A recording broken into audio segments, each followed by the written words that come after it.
Hola a todos, muchas gracias por ver estos videos acerca de mi estudio de Mateo. Hoy vamos a terminar de leer Mateo 1, versículos 18 al 25. Y yo creo que va a ser de bendición oír acerca de quién es Jesús. Voy a comenzar a leer y después voy a compartir mis notas. El nacimiento de Jesús, el Cristo, fue así. Su madre María estaba comprometida para casarse con José, pero antes de unirse a él, resultó que estaba encinta por obra del Espíritu Santo. Como José, su esposo, era un hombre justo y no quería exponerla a vergüenza pública, resolvió divorciarse de ella en secreto. Pero cuando él estaba considerando hacerlo, se le apareció en sueños un ángel del Señor y le dijo: José, hijo de David, no temas recibir a María por esposa, porque ella ha concebido por obra del Espíritu Santo. Dará a luz un hijo y le pondrás por nombre Jesús, porque él salvará a su pueblo de sus pecados. Todo esto sucedió para que se cumpliera lo que el Señor había dicho por medio del profeta: la Virgen concebirá y dará a luz un hijo y lo llamarán Emmanuel, que significa Dios con nosotros. Cuando José se despertó, hizo lo que el ángel del Señor le había mandado y recibió a María por esposa, pero no tuvo relaciones conyugales con ella hasta que dio a luz un hijo, a quien le puso por nombre Jesús.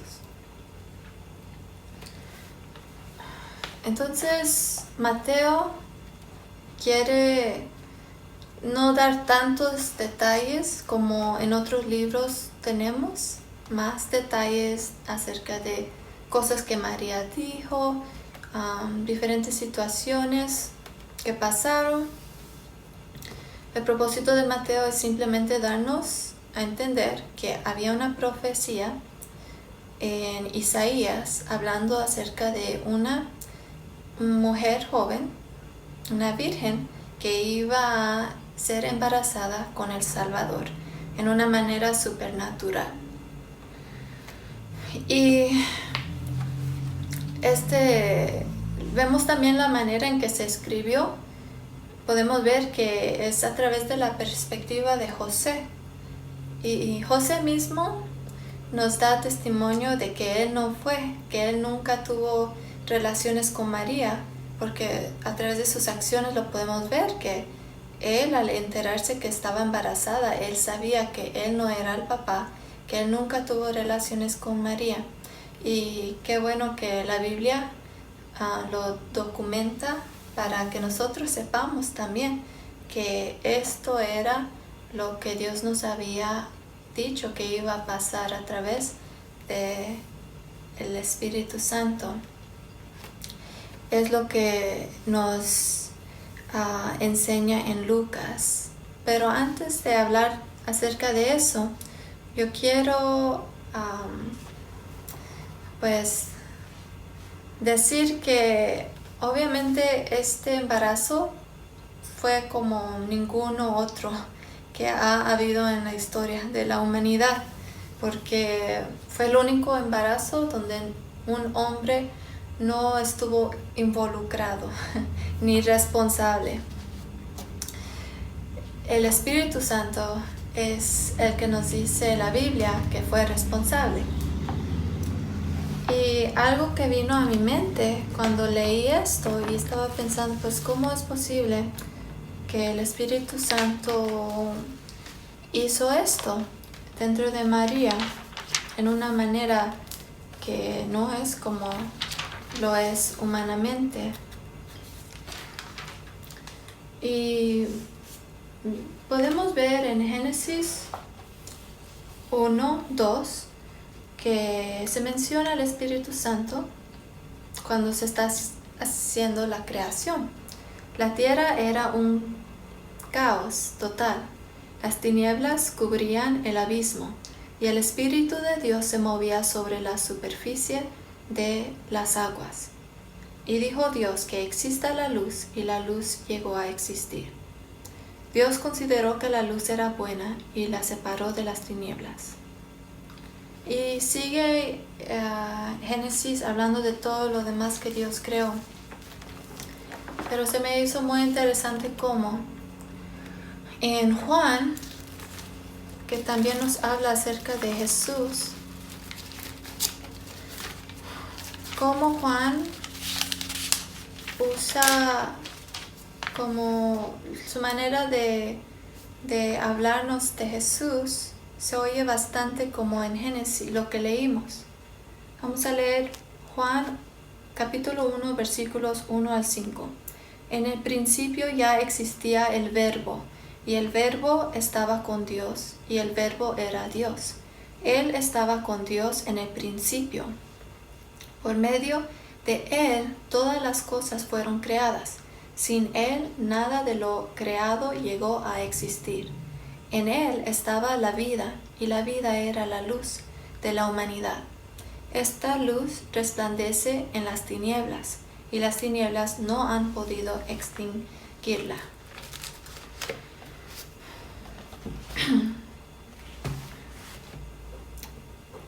Lo que yo aprendí de eso es de que en Génesis vemos que el Espíritu Santo estaba involucrado en la creación, pero en Juan aprendemos que Jesús también estaba involucrado en la creación.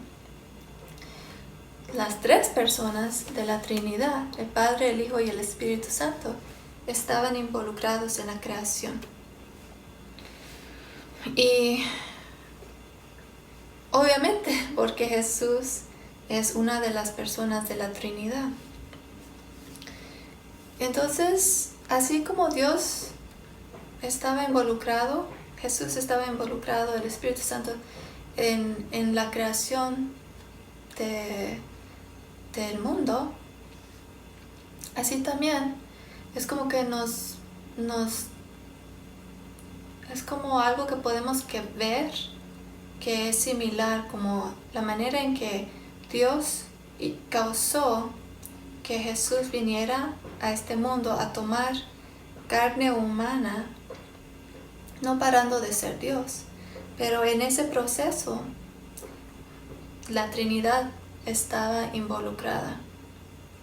Y a eso se refiere en Lucas 1:35, que dice: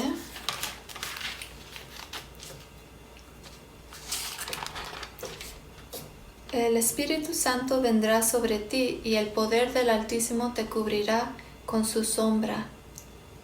Así que al santo niño que va a nacer lo llamarán Hijo de Dios. Y ahí se nos explica que esa es la manera en que Jesús puede ser santo.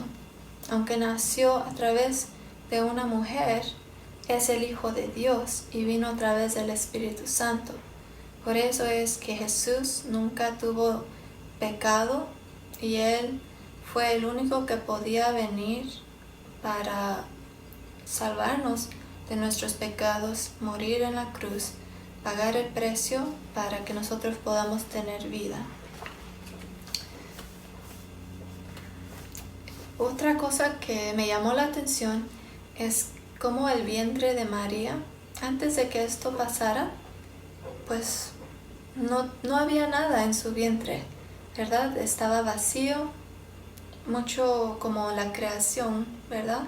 Como vimos que estaba vacía, hasta que el Espíritu Santo, el poder del Espíritu Santo vino sobre ella y creó esta posibilidad de ser embarazada con el Hijo de Dios. Y podemos ver cómo este embarazo no es como ningún otro que ha habido. Yo me acuerdo cuando yo fui embarazada con mis hijos, especialmente la primera vez que oí el corazón a través de esas máquinas en el hospital. Yo me acuerdo que me di cuenta, hay una vida dentro de mí. Y unos dicen que pues no es vida hasta que nace. Pero obviamente si ese bebé está creciendo y se está formando, eso es vida. Si no se está formando, pues no es vida, ¿verdad? Pero este bebé dentro de María no era como cualquier otro bebé, solamente teniendo vida, sino que Él era la vida, Él es la vida. Y no solamente Dios creó vida en el universo, creando los planetas, el sol, que todo lo creó de manera que pudiera existir vida en la tierra. También creó vida en los animales, en las plantas, dentro y fuera del mar, del agua. Él también le dio vida al hombre cuando respiró. Le dio vida a Adán. Pero, ¿cómo le dio vida a la mujer, verdad? Dios entró al hombre, del hombre sacó para crear a una mujer y le dio vida. Pero ahora vemos cómo Dios iba a entrar a una mujer, a María, siendo virgen, y le iba a meter a Jesús. Nunca paró de ser Dios, Jesús. Cuando Él entró, cuando tomó esta carne humana, no paró siendo Dios. Y ahora Él tenía una carne humana, pero sin pecado. Y Él sería esa luz de la humanidad.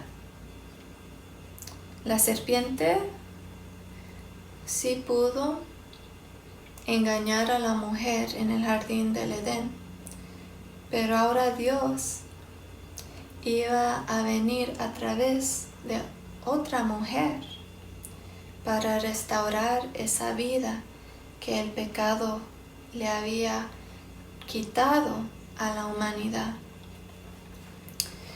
Y una reflexión que yo puedo tener después de pensar en todas estas cosas es que nosotros los humanos no estamos en el mismo nivel que Dios. Se oye obvio, pero yo creo que hay mucha gente que piensa que sí lo están, porque demandan evidencia y se ponen a dudar la existencia de Dios. En vez de uno tener ese orgullo o dudas, deberíamos de darnos cuenta que estábamos, o algunos todavía están, en una necesidad grave de recibir misericordia de parte de Dios. Y que Dios nos ha dado su amor y hasta se entregó a sí mismo. Nos dio a su único Hijo Jesús para restaurar nuestra relación con Él. Y en vez de nosotros ignorar a Dios o hacerlo a un lado o menospreciar lo que Él ha hecho por nosotros, deberíamos de tener una humildad y un deseo de obedecerle y responder en arrepentimiento a Él. Recibir esa salvación que nos ha dado a través de Jesús y darle nuestro amor a Él porque Él nos amó primero. Tenemos que reconocerlo a Él por quien Él es, lo que nos dice su palabra que Él es, y también a la misma vez reconocer quiénes no somos nosotros, pero quiénes somos hijos de Dios y solamente lo podemos ser a través del sacrificio de su Hijo Jesús.